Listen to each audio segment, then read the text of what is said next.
and welcome to the fourth and final episode of Robin and I's little summer sailing adventure around Loch Linnhe in Scotland. We're starting this episode where we left off last time at the pool. This is a popular anchorage due to its stunning location and its proximity to a lovely pub. And after dropping the hook, that's exactly where Robin and I are heading. But first we decided to be a bit nosy and go and check out a tour ship that had followed us into the anchorage. Think you could handle all those sails, Dave? No. After taking a detour, it was time to head to the pub. However, my planned shortcut didn't go exactly to plan. Uh-oh. Yeah, I wouldn't do this. We ain't getting through there, fella. Oh yeah, so yeah. Exceptional seamanship. It was, wasn't it? Having got ourselves into a little tight spot.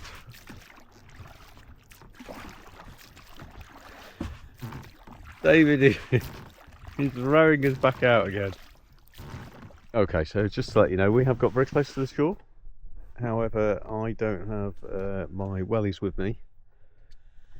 Leave them in there. No, I don't have my wellies with me. I would have carried those for you. David has his wellies on. The question is, are they deep enough? This is the reality of sailing. We're getting it all in. Your chauffeur to shore, sir. Please pull me in. Yep, we're going to have to go nosing. There we go. Up, come on, please. Pull. I'm pulling. Pull more. I don't know if I'm going to be dry enough there, sir. No, I'm only joking. I'm fine. Robin, I'm fine. Come on. Oh. This is when you wish you bought your wellies, isn't it? That's what happens. Oh dear. To the pub. Do. Trekking with Dave. And we have to get through a bog first. Once ashore, the challenge was to find the path that leads over the hill to the pub. He's off, look at the incentive the pub gives him. Yeah. You were like a gazelle leaping through the grass. Can you not smell the Guinness? Oh, this is the other problem we're trekking with, Dave. The sense of direction when on land. Lack of compass. Maybe it's down there.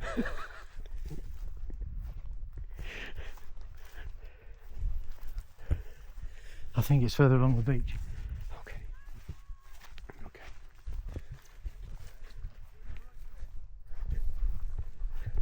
Someone put a big pile of stones for the start of the trail. Okay.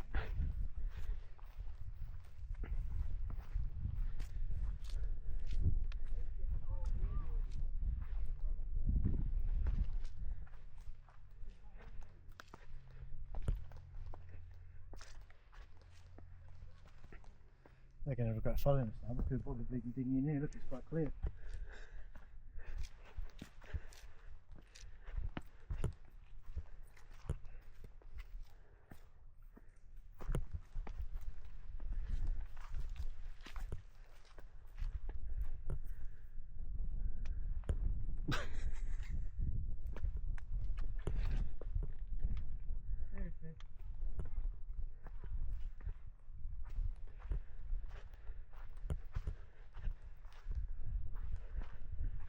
Should have put the dinghy here, look. Ta-da! So, if you come to the pool, our dinghy's right over there now. But the answer is, bring your dinghy in here. And on today's edition of Trekking with Dave, Dave will be mostly demonstrating his stride. As we can see, it's generally about 5 steps forward and the odd wobble. On Trekking with Dave, we'd just like to point out that you should always close the gate behind you if you haven't broken it in the process of opening it. It came off in my hand. I'm sure you can repair it.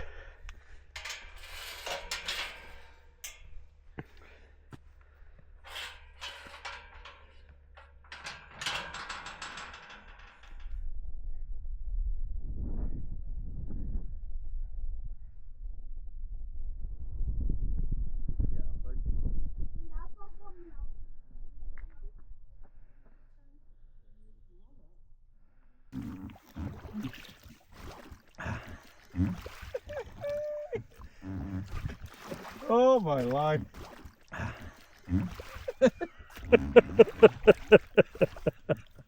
Right, hang on.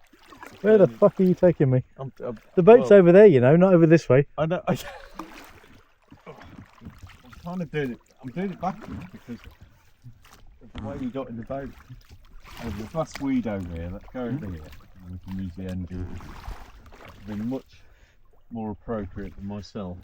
Right now. Ooh! Ooh! See? Now to get it. Ooh! Ooh!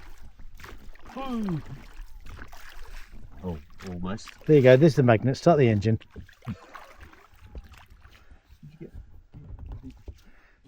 Upset me.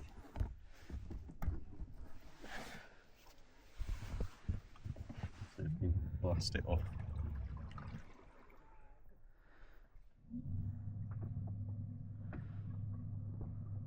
Oh, look at us, beautifully. Did you see how elegantly? That was just beautiful. How elegantly we Beautiful. left the shore.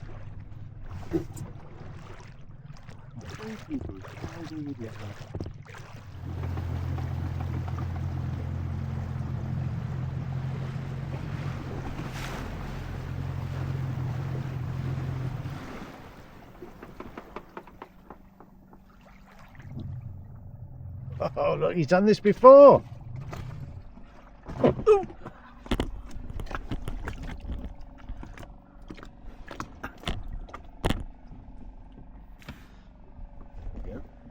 There we go. Wood on, yeah. So the dinghy pilot has now become the chef.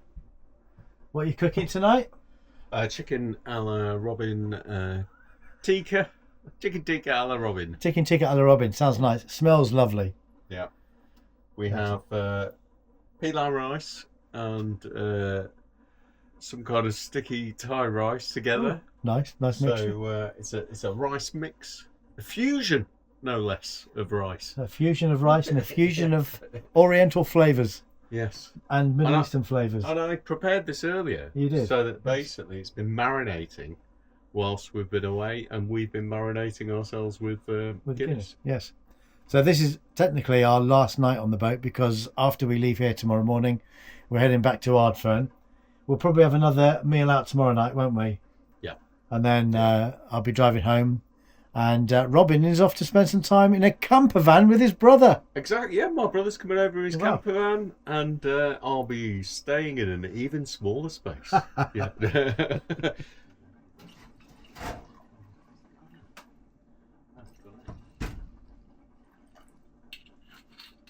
What time are we having to leave in the morning, David? Okay, so where's my... Get through the infamous Dorus Mor. Right, high water open is at 7 o'clock in the morning. We need to pass Dorus Mor 3.5 hours after high water open, so that means we have to pass by 10:30 in the morning.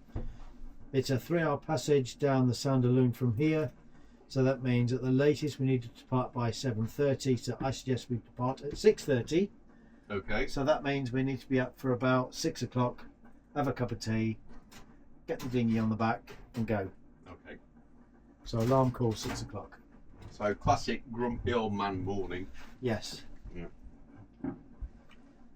With the coffee on.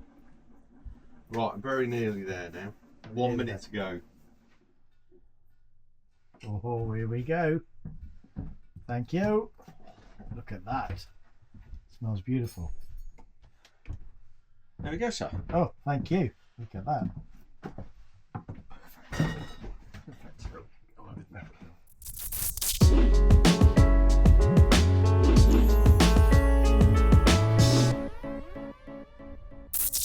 Well, good morning everybody. As you can see, we are just leaving the pool. We did actually oversleep. It's just gone 6:30. We're leaving about 10 minutes late. because we overslept. Neither of us set an alarm. It started raining, and that's what woke me up. So I think for once I can say I'm really pleased it rained. So yeah, no, we had to be up early because we are catching the tide down the Sound of Lungas. We're heading back to our marina. We have to get around Dorus Mòr before 10:30, I believe. But already the chart plotter is saying that there will actually be in at Ardfern for 11, so that gives us plenty of time to clear Dorus Mor at 10:30. Robin's just on the bow. He's raising the anchor, and we'll be getting away and getting underway and heading south. I'm still a bit bleary-eyed after being rudely awoken by David to get up and go. And here's what we had written down.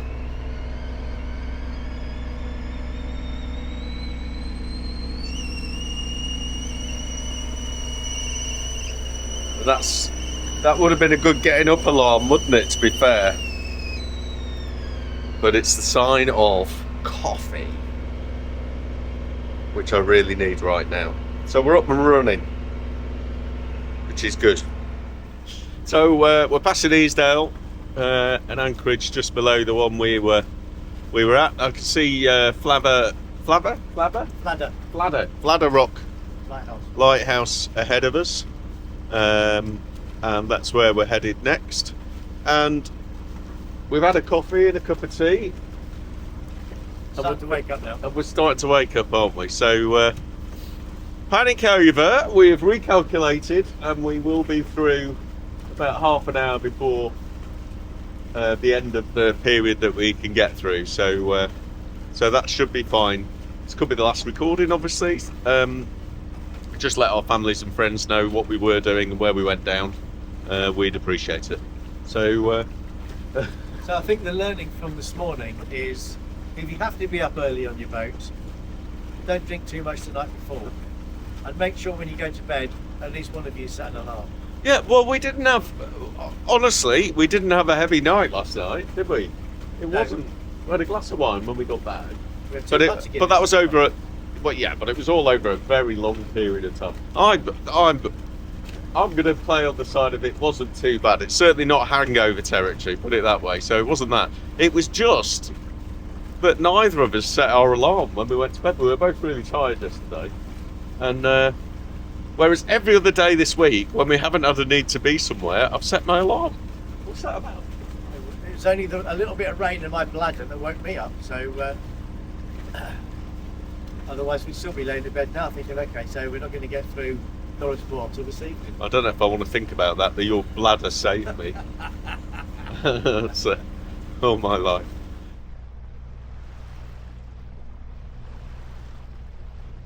Flying along now. Now we're in the Sound, just past the lighthouse, doing 9 knots. Hey.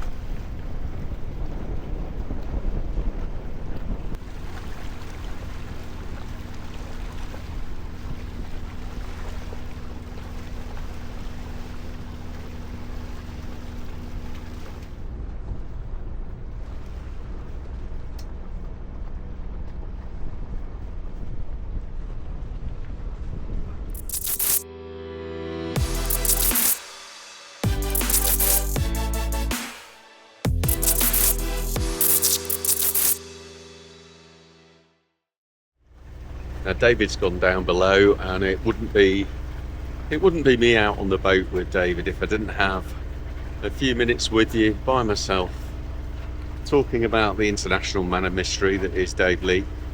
And as we know from previous episodes a while ago, generally when we're up and about here, we always seem to have an encounter with the Royal Navy, who were clearly following Dave for reasons that I still haven't gotten to the bottom of. I just don't understand.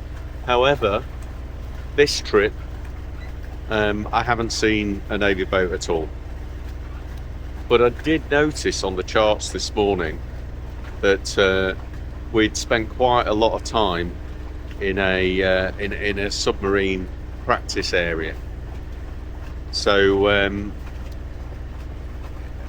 clearly they were there. They were there underneath, keeping an eye on the international man of mystery, who we're yet to find out the details of. You know, where did this man come from who produces these videos of such quality that we watch over our tea?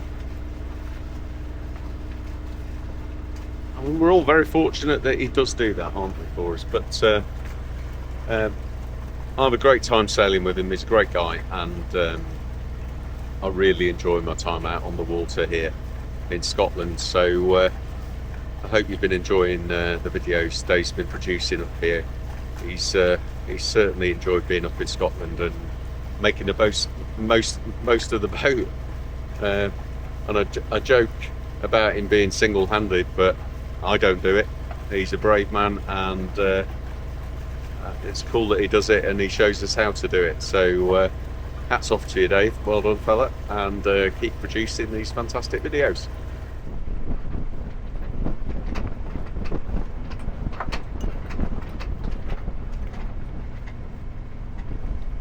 Well, once again we're going through the very scary Dorus Mor, and it's quite subtle really. A few whirlpools around.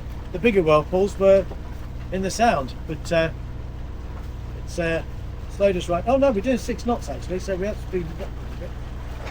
But it looks like we might get a little bit of a sail up as we head up Loch Linnhe up to Ardfern. So for the last couple of miles we might actually do some sailing. We've been on the boat nearly a week, and we've probably done 2 or 3 miles of sailing, even though we've done maybe 30 or 40 miles. So maybe we'll do some sailing for the last 10 minutes. We're sailing. We haven't got far to go, but now we've turned the corner into Loch Linnhe, and we're heading back up to the marina. We've got 10 knots of true, and we're doing 3.5 knots through the water. Well, we've got all day, but have we? Thinking about it, we did say that when we get to the marina we're going to have a nice full Scottish breakfast in the cafe that's by the pub. So do we want to sail, or do we want to fill our stomachs? Okay, so we're coming to the end of another fantastic trip. The boat's all clean, ready to go back on its mooring. We've cleaned these bags off, they look miles better now. We've done all that. We've cleaned the transom and everything else, and that's looking fabulous after this trip. However, there's one thing that I've been desperate to change on this boat ever since I've sailed with Dave, and it is because I'm a bit of a, I do like all the bits to be nice and clean and tidy, and it is this. What's wrong with this? Look. It's a mottled. Oh. That's been glued before, look. Yeah, there you go. That's what you've done last time, isn't it, Mr. Bodge? No, I've never done this before. It's a mottled inspection hatch. And guess what? We went to the chandlers here in Ardfern, and how much do you think that part is? Look at that. And see, I think we can just get away, instead of screwing anything around. It cost, what was it, £7.50 was it? £7.50. And Dave's plan was just to screw that bit into the other bit. Okay, so it's not an exact fit. Which I'm so pleased about, because now he's got to do a full job. Because a part pretty job is not a full pretty job, is it? So we're beautifying the boat before we leave. It's fantastic. And we've had a good trip, haven't we, Dave? It's been a great trip. It's been, as always, a pleasure to sail with Robin. And with you, sir. And where are you off to now? What's next for you? I've got a few weeks at home, and then I'm going back to the boat in Grenada. It's on the hard at the moment and needs anti-fouling, so I'm going to go back, anti-foul the boat, and then pop her back in the water hopefully, and then we can start making our way back through the Caribbean back north from about December time, I think. So hopefully Dave's coming over to spend some time with us, which would be fantastic, and we'll get a video done out there. Now that definitely sounds like a plan. Sunshine sailing in the Caribbean? Who wouldn't turn that down? So that just about wraps up our little trip, and once again a big thank you to Robin for joining me on the boat. Thanks for the banter, the laughs and the milky coffees. And before we go our separate ways, there was just one more job to do, and that was getting the boat on her mooring. While I single-handed the boat out of the pontoons, Robin jumped in a dinghy to help me get tied up and to give me a lift back to shore.